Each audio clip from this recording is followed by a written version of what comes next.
Bugünlər elə bir dadlı desert hazırlamışam ki 5 dəqiqəyə 100 qram yağı tavada əridirəm.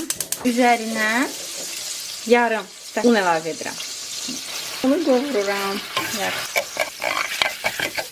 Biraz da qovurulsun. Böyle biraz rəngi değişsin. Bunun üzərinə süt əlavə edirəm.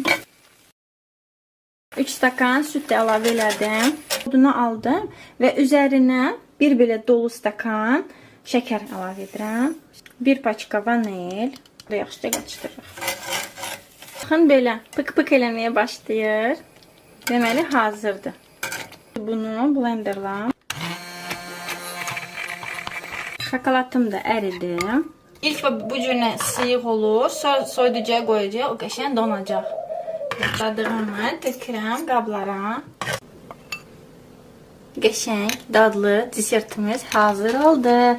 İndi bunu aparacağım soyuducuya. Soyuducudan çıxartdım. Baxın, belə bərkiyib. Çox dadlıdır, elə bir dondurmadır. Mən üzərinə belə qoz əlavə edirəm.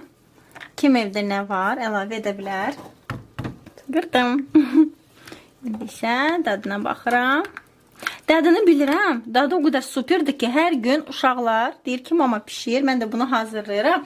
Bugünlər elə bir dadlı desert hazırlamışam ki 5 dəqiqəyə 100 qram yağı tavada əridirəm.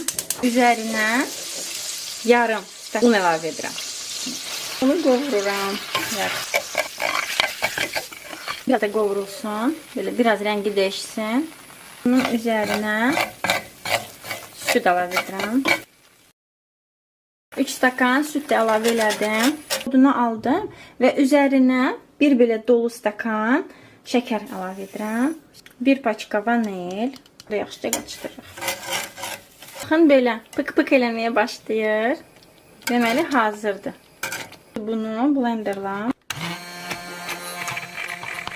Şokolatım da əridi.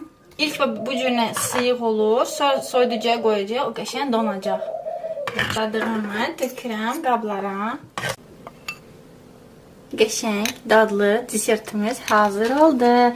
İndi bunu aparacağım soyuducuya. Soyuducudan çıxartdım. Baxın, belə bərkiyib. Çox dadlıdır, elə bir dondurmadır. Mən üzərinə belə qoz əlavə edirəm.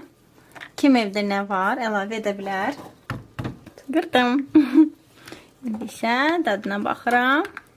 Dadını bilirəm. Dadı o qədər superdir ki, hər gün uşaqlar deyir ki, mama pişir. Mən də bunu hazırlayıram.